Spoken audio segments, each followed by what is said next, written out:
Hello everyone and welcome back to A Mile in My Stilettos. You guys, I'm excited because today I'm going to be transforming these old dusty box braids into these. Okay you guys, so to achieve this look you're going to need some hair. I am using corkscrew hair. I use 99J for the top and 1B for the bottom.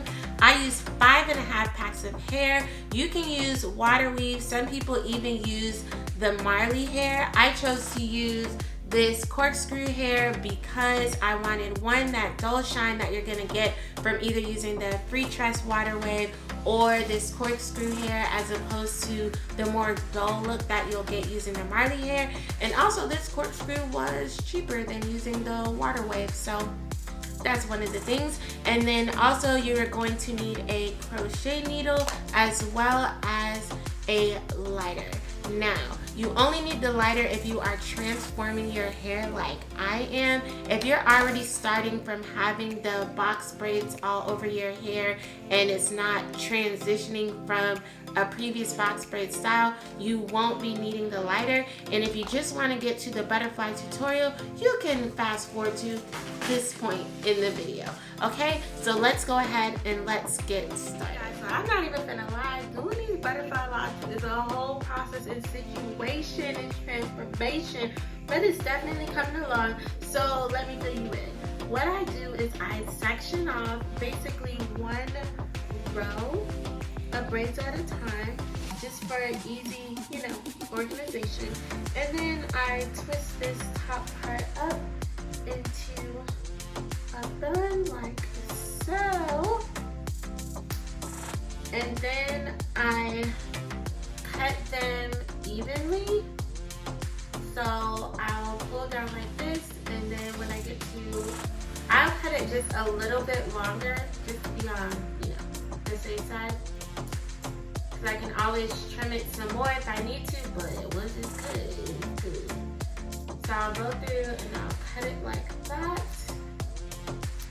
And then the next thing that I do is I get my lighter and I just burn the tips like this.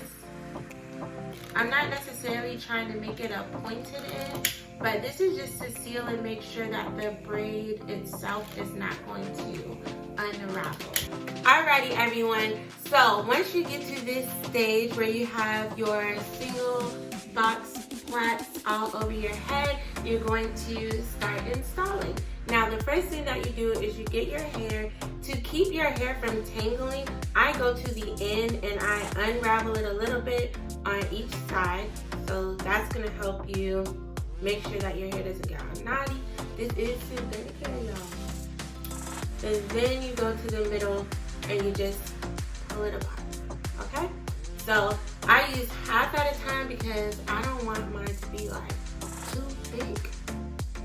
Now you're going to get your crochet needle, you're going to stick it through the hair underneath the braid, latch it on, and close it.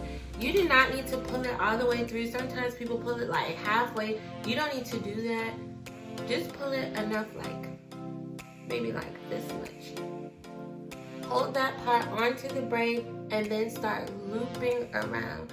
Make it tight at the root, especially if you're doing a transformation type situation like I am.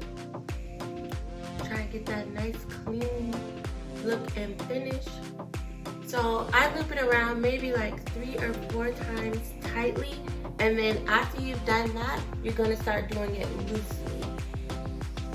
And so you're just gonna basically fold it over.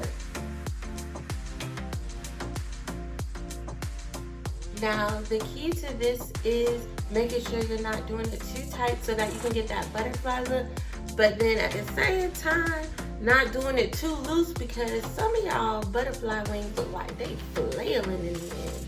I want mine to look more like a, so I do it loosely, but at the same time I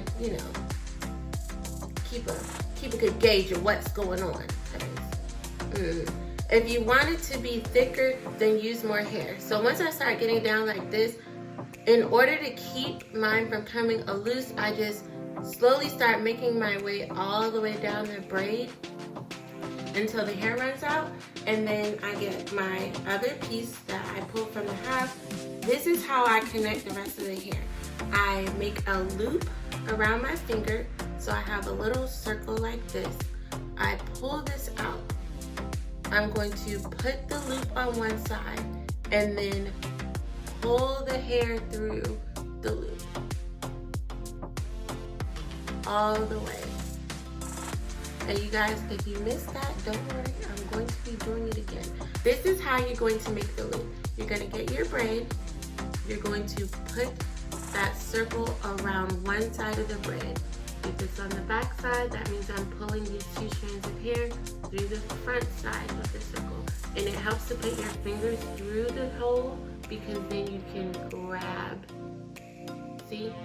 You can grab. The hair is now in between. Like this. And now I've created my loop. Okay? But after I've pulled that loop through, I'm going to place my thumb there and I'm going to start to wrap the hair not only around the braid, but around my thumb as well. So around the braid and around the thumb. Once I've done that twice, I'm going to slide my thumb away and I'm going to go back to just looping it lightly around the braid. So just continue to do that down the braid, creating a nice, beautiful flutter. And once I see that I don't have enough hair to get all the way down and create that butterfly effect, that's when I really start just, again, going down and around and wrapping it more tightly around the braid, because this is what is securing it to make sure that there will be no slippage of my butterfly. And you can slide it up and down to really make it a little thicker or a little thinner, spread out your flutter. So again, I'm gonna get another piece of hair. So create your loop, put your fingers through, and then come around the braid so that you're hooking it on. And pull that hair all the way through. Okay? And then again, you place your thumb and you loop the hair around about 2 times. And then you remove your thumb and you continue to just toss the hair over. The way that you secure this lock at the end to make sure that it's not going to come loose is once you get to the bottom, you're gonna start getting a little tighter and tighter, and then you literally just start going back up. And you're gonna go back up snugly and then get tighter and tighter as the strand gets smaller and smaller. And that's how you can secure it without burning it or putting glue on it or anything like that. It's not gonna come loose. And if this end is kind of blunt for you, just pull it a little bit and it'll create a little more of a point. Whew, you guys, last one. I'm not even gonna lie, I don't know if I'll be doing these again. And that's just because it's so time consuming. And I started like halfway through the process already because I already had braids. Like, oh, this is really time consuming. But it's cute. I will say if I did do them again, it would probably only be if I was transforming some old braids like I was doing this time. Like, oh gosh. Just to, I don't know, preserve that style a little longer. But starting from scratch, I don't see me doing that, y'all. Pretty sure it's a no